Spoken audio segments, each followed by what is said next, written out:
राजस्थान में 1900 ventilator PM cares के माध्यम से गए और इस 1900 वेंटिलेटर में से लगभग 90% वेंटिलेटर फॉल्टी हैं। यह इंडियन एक्सप्रेस की खबर है, पढ़ लीजिएगा। यह खबर है 9 अप्रैल की 2021 की खबर है। इसको जरूर पढ़िएगा क्योंकि इसको कोई टीवी चैनल दिखाने वाला नहीं है। इस पर कहीं कोई डिबेट नहीं होगी, इस पर कहीं कोई चर्चा नहीं होगी, इस पर कहीं कोई बातचीत नहीं होगी, लेकिन इसको खोज कर आप एक बात पढ़ लीजिएगा।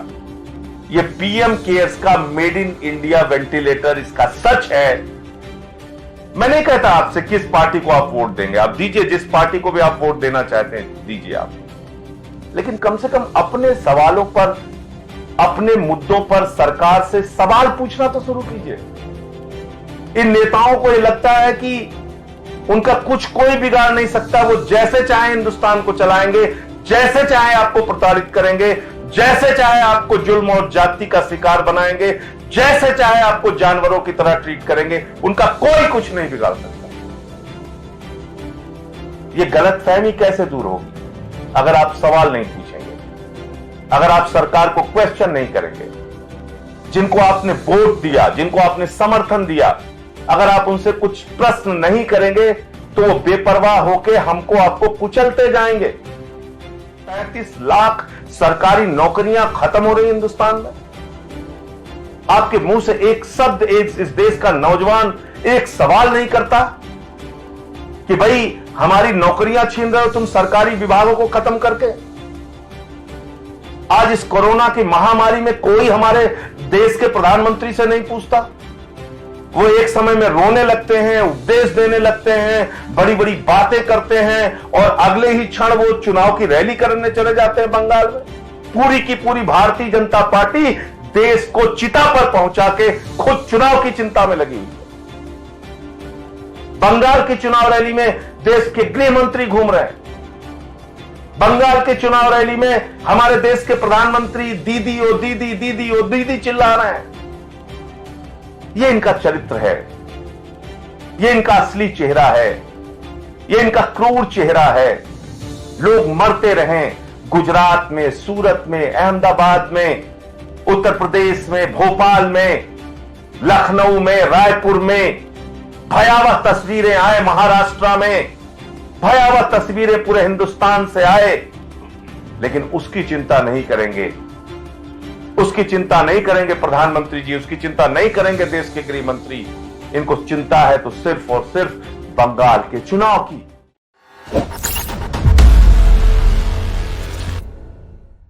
आज मुझे एक मैसेज प्राप्त हुआ फोन पे और उस मैसेज में लिखा हुआ था कि हम लोग मंदिर और मस्जिद के लिए लड़ते रहे, अगर अस्पतालों के लिए लड़ते तो शायद ये हालात नहीं होते।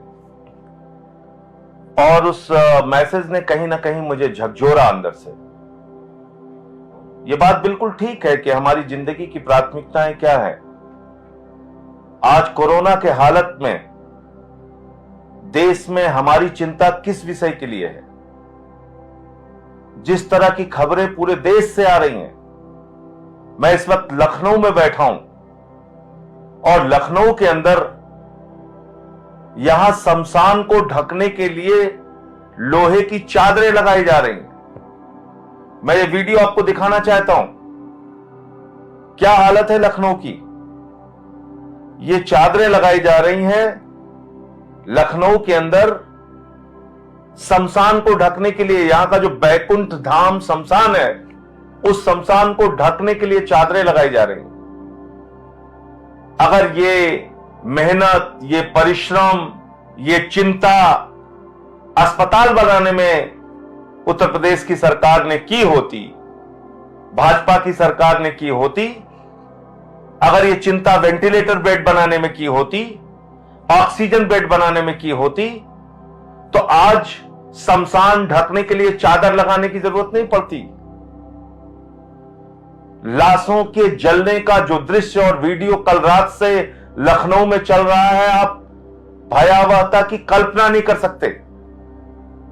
और उसके ऊपर से जिस प्रकार की पीड़ादायक तस्वीरें और लोगों के बयान आ रहे हैं, जिस प्रकार की दुश्वारियों का सामना लोगों को करना पड़ रहा है, जिस तरह से लोगों की जिंदगी के साथ लखनऊ में खिलवाड़ हो रहा है, उत्तर प्रदेश में खिलवाड़ हो रहा है, उससे और दुख और तकलीफ पैदा होता है। मन में यह पीड़ा होती है कि आज इंसान की जिंदगी की कीमत जानवर से भी कम है। आज उसको मरने की हालत में छोड़ दिया गया है। और ये सिर्फ मैं नहीं कह रहा हूं, उत्तर प्रदेश सरकार के एक माननीय मंत्री हैं, कानून मंत्री ब्रजेश पाठक जी। इन्होंने बाकायदा चिट्ठी लिखी सरकार को और इसमें इन्होंने लिखा है कि इनके क्षेत्र के एक पद्मश्री योगेश प्रवीण जी, जो बड़े इतिहासकार थे, उनके लिए इन्होंने सीएमओ से स्वयं बात किया। घंटों तक उनको एम्बुलेंस उपलब्ध नहीं हो पाई, चिकित्सा सुविधा उपलब्ध नहीं हो पाई, उनकी जान चली गई। दूसरी बात मैं बताता हूं, एक पूर्व जिला जज हैं रमेश चंद्रा जी, उनकी पत्नी के लिए उन्होंने लिखा, सैकड़ों बार उन्होंने फोन किया, अपील की, एम्बुलेंस मिल जाए, बेड मिल जाए, हॉस्पिटल मिल जाए। एक पूर्व जिला जज की पत्नी को हॉस्पिटल नहीं मिल पाया, एम्बुलेंस नहीं मिल पाया, उनकी पत्नी की जान चली गई। और जान जाने के बाद और दुखदाई बात सुनिए, अपनी पत्नी की लाश को उठाने के लिए वो फोन करते रहे कि इसको कम से कम इस लाश को तो यहां से उठाने वाला कोई गाड़ी या कोई एम्बुलेंस आ जाए, वो भी नहीं आई। ये हालत है लखनऊ की। और कितनी गंभीरता सरकार ने दिखाई। आपको याद होगा, उत्तर प्रदेश के मुख्यमंत्री आदित्यनाथ जी भारतीय जनता पार्टी के जो प्रभारी हैं उत्तर प्रदेश के, सुनील बंसल जी, उनके साथ एक कार्यक्रम में थे और उसी दिन टेस्ट किया गया सुनील बंसल जी का, जिसमें उनका कोरोना पॉजिटिव आया। उन्होंने ट्विटर पे ट्वीट करके अपील की कि मेरे संपर्क में जितने लोग आए थे वो कोरोना के नियमों के मुताबिक अपने आप को आइसोलेट कर लें, अपने आप को सावधानी बरतें, क्योंकि मुझे कोरोना पॉजिटिव हो गया है। और उसके बाद उत्तर प्रदेश के मुख्यमंत्री से मैंने भी अपील की, मैंने भी ट्वीट करके कहा कि मुख्यमंत्री जी, आप एक कोरोना पॉजिटिव व्यक्ति के संपर्क में आए हैं, कृपा करके कोरोना नियमों का पालन कीजिए, अपने आप को आइसोलेट कीजिए। लेकिन मुख्यमंत्री जी ने ना अपने स्वास्थ्य की चिंता की, ना अपने साथ काम करने वाले अधिकारियों की स्वास्थ्य की चिंता की, ना उनका हेलीकॉप्टर उड़ाने वाले क्रूज की चिंता की, ना उन्होंने बंगाल में अपने नेताओं की चिंता की, ना वहां पर जुटने वाली भीड़ की चिंता की, जनता की चिंता की। वो बंगाल रैलियां करने चले गए। और उसके बाद आदित्यनाथ जी की भी रिपोर्ट कोरोना पॉजिटिव आई। मैं ईश्वर से प्रार्थना करता हूं वो जल्द स्वस्थ होकर अपने काम पर वापस लौटें, उत्तर प्रदेश की जनता की चिंता करें। लेकिन एक मुख्यमंत्री रहते हुए कि जिस जिम्मेदारी का परिचय आपको देना चाहिए था, अगर आप स्वयं को आइसोलेट करते, आज खुद भी स्वस्थ रहते और एक मुख्यमंत्री के तौर पे उत्तर प्रदेश की ज्यादा बेहतर सेवा कर पाते और आसपास के लोगों को जो कोरोना पॉजिटिव हुआ, अधिकारियों को जो कोरोना पॉजिटिव हुआ, जिन हेलीकॉप्टर में आप गए, जिन रैलियों में आप गए, उससे जो खतरा पैदा हुआ, उससे लोगों को बचा सकते थे। उत्तर प्रदेश में हो क्या रहा है आप देखिए, 300 संक्रमित चुनाव कर्मियों को ड्यूटी में लगा दिया गया। चुनाव के पंचायत के चुनाव हो रहे उत्तर प्रदेश में, 300 ऐसे कर्मचारी जिनको चुनाव की ड्यूटी में लगा दिया गया। और जब अखबार ने इसकी खबर की तो उस पर फिर कोरोना संक्रमित अधिकारियों की जब ये खबर आई सामने तो उससे हड़कंप मचा कि कोरोना संक्रमित लोगों की यहां पे ड्यूटी लग गई। और ये पूर्व जिला जज की दुखदाई ये हकीकत, जिसमें उन्होंने अपने पत्नी के मौत की पूरी जानकारी दी है कि किस तरह से उनको एक बेड नसीब नहीं हो पाया और मरने के बाद एक एम्बुलेंस भी नसीब नहीं हो पाई। वो अपनी पत्नी की लाश को ले जाने के लिए बार बार रोते रहे, अनुरोध करते थे। साथियों, आपको याद होगा हमारे देश के प्रधानमंत्री जी ने कोरोना की आपदा से निपटने के लिए पीएम केयर्स बनाया था। आपको याद है, आप या भूल गए मुझे नहीं मालूम, लेकिन उस पीएम केयर्स में हजारों करोड़ रुपए तमाम बड़े बड़े पूंजीपतियों से, उद्योगपतियों से, विदेशी कंपनियों से, यहां तक कि चाइना की कंपनियों से चंदा लेने की खबरें आई थी। और उस समय हमारे प्रधानमंत्री जी ने और भारतीय जनता पार्टी के नेताओं ने बड़े बड़े दावे किए थे कि नहीं साहब, ये पीएम केयर्स तो कोरोना के लिए लगाया जाएगा, कोरोना से लड़ने के लिए लगाया जाएगा, कोरोना के इस बीमारी को दूर करने के लिए लगाया जाएगा और पीएम केयर्स के जरिए लोगों की सेवा की जाएगी। लोगों को इंतजार था इस बात का कि पीएम केयर्स का क्या उपयोग होता है। और अब ये मैं नहीं कह रहा हूं, ये पीएम केयर्स की वेबसाइट पे आप जाइएगा तो ये डिटेल पड़ी है कि पीएम केयर्स फंड का कहां कहां कितना इस्तेमाल हुआ है। अब इसमें क्या लिख रहे हैं, ये पीएम केयर्स के फंड का इस्तेमाल कर रहे हैं। इन्होंने लिखा कि 2000 करोड़ रुपए 50,000 मेड इन इंडिया वेंटिलेटर्स को खरीदने के लिए गवर्नमेंट हॉस्पिटल, जो कि केंद्र सरकार के द्वारा, राज्य सरकार के द्वारा और केंद्र शासित राज्यों के सरकारी अस्पतालों में यह वेंटिलेटर दिया जाएगा। Made in India ventilator, 50,000 ventilator, और इसके लिए पीएम केयर से 2000 करोड़ रुपए दिए गए। अब मैं आपसे बड़ी विनम्रता पूर्वक पूछना चाहता हूं प्रधानमंत्री जी, ये 50,000 वेंटिलेटर गए कहां?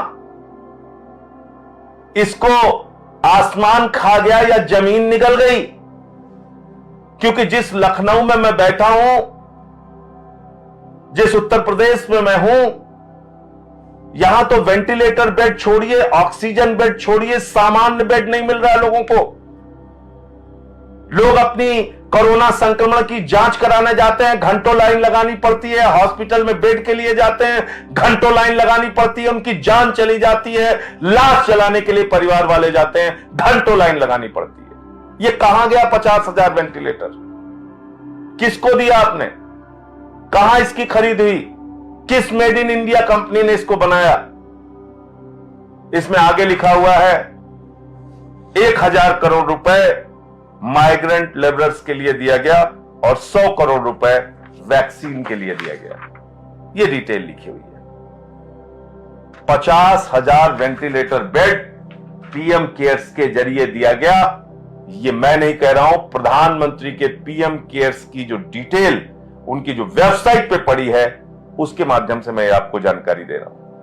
अब मैं आपको बताता हूं कि किस प्रकार से इस पीएम केयर्स के वेंटिलेटर बेड की क्या हकीकत है। आपको जान के हैरानी होगी। और मैं कई बार जब मैं सख्त शब्दों का इस्तेमाल करता हूं तो लोग बहुत अजीब तरीके से रिएक्ट करते हैं, कहते हैं कि आपको ऐसे शब्दों का इस्तेमाल नहीं करना चाहिए। और लेकिन तकलीफ होती है साथियों, तकलीफ होती है, दुख होता है।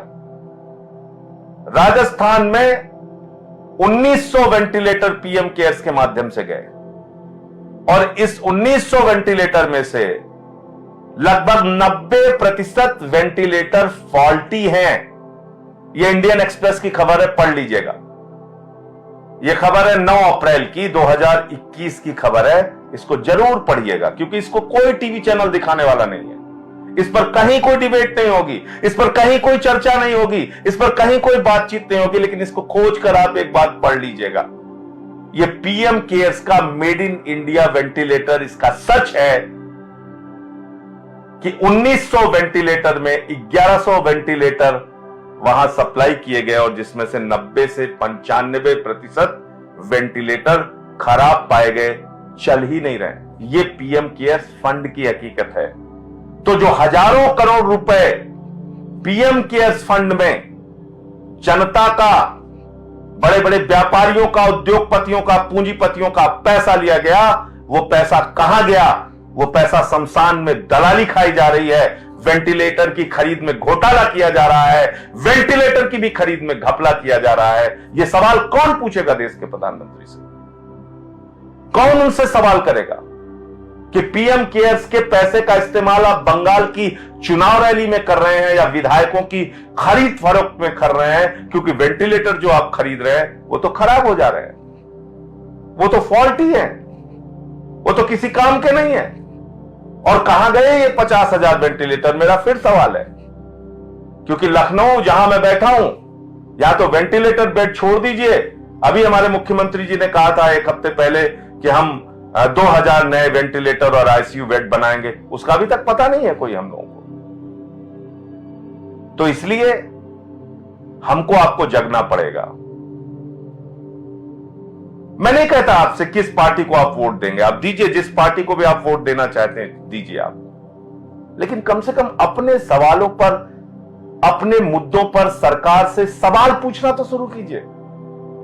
इन नेताओं को यह लगता है कि उनका कुछ कोई बिगाड़ नहीं सकता, वो जैसे चाहे हिंदुस्तान को चलाएंगे, जैसे चाहे आपको प्रताड़ित करेंगे, जैसे चाहे आपको जुल्म और जाति का शिकार बनाएंगे, जैसे चाहे आपको जानवरों की तरह ट्रीट करेंगे, उनका कोई कुछ नहीं बिगाड़ सकता। यह गलतफहमी कैसे दूर होगी अगर आप सवाल नहीं पूछेंगे, अगर आप सरकार को क्वेश्चन नहीं करेंगे? जिनको आपने वोट दिया, जिनको आपने समर्थन दिया, अगर आप उनसे कुछ प्रश्न नहीं करेंगे तो वो बेपरवाह होकर हमको आपको कुचलते जाएंगे। उनसे प्रश्न तो पूछिए। चुनाव आए तो जो मर्जी पार्टी को वोट दीजिएगा, आप स्वतंत्र हैं लोकतंत्र के अंदर। लेकिन रेल बेची जा रही है, आप चुप रहते हैं। सेल बेची जा रही है, आप चुप रहते हैं। कोल इंडिया बेचा जा रहा है, आप चुप रहते हैं। एयर इंडिया बेचा जा रहा है, आप चुप रहते हैं। बीपीसीएल बेचा जा रहा है, बैंक बेचा जा रहा है, एलआईसी बेची जा रही, सड़क बेचा जा रहा है, बिजली बेची जा रही, पानी बेचा जा रहा है, एफसीआई के गोदाम बेचे जा रहे हैं, पूरा हिंदुस्तान बेचा जा रहा है, और आपके मुंह से एक शब्द नहीं निकलता। 35 लाख सरकारी नौकरियां खत्म हो रही हिंदुस्तान में, आपके मुंह से एक शब्द इस देश का नौजवान एक सवाल नहीं करता कि भाई हमारी नौकरियां छीन रहे हो तुम सरकारी विभागों को खत्म करके। आज इस कोरोना की महामारी में कोई हमारे देश के प्रधानमंत्री से नहीं पूछता। वो एक समय में रोने लगते हैं, उपदेश देने लगते हैं, बड़ी बड़ी बातें करते हैं, और अगले ही क्षण वो चुनाव की रैली करने चले जाते हैं बंगाल में। पूरी की पूरी भारतीय जनता पार्टी देश को चिता पर पहुंचा के खुद चुनाव की चिंता में लगी हुई है। बंगाल की चुनाव रैली में देश के गृह मंत्री घूम रहे हैं। बंगाल के चुनाव रैली में हमारे देश के प्रधानमंत्री दीदी ओ दीदी, दीदी ओ दीदी चिल्ला रहे हैं। यह इनका चरित्र है, यह इनका असली चेहरा है, यह इनका क्रूर चेहरा है। लोग मरते रहें, गुजरात में, सूरत में, अहमदाबाद में, उत्तर प्रदेश में, भोपाल में, लखनऊ में, रायपुर में, भयावह तस्वीरें आए महाराष्ट्र में, भयावह तस्वीरें पूरे हिंदुस्तान से आए, लेकिन उसकी चिंता नहीं करेंगे। उसकी चिंता नहीं करेंगे प्रधानमंत्री जी, उसकी चिंता नहीं करेंगे देश के गृह मंत्री। इनको चिंता है तो सिर्फ और सिर्फ बंगाल के चुनाव की। और आप सवाल नहीं करते। आपको अस्पताल नहीं मिल रहा है, आपको ऑक्सीजन नहीं मिल रही है, आपको बेड का इंतजाम नहीं है। जातियों और धर्मों के नाम पर पूरे समाज को ऐसा विखंडित कर दिया है, ऐसा बांट दिया है कि आज हम अपने मुद्दे भूल गए हैं। और बिल्कुल ठीक मैसेज उस व्यक्ति का जो मुझे आज सुबह आया कि हम लोग अस्पतालों के लिए लड़े कब? हम कब लड़े स्कूलों के लिए? हम कब लड़े अच्छी शिक्षा और चिकित्सा के लिए? हम कब लड़े बिजली और पानी के सवाल के लिए, टूटी सड़कों के लिए, अपने रोजगार के लिए? कब लड़े कि सरकारी विभागों को मत बेचो, हिंदुस्तान को मत बेचो?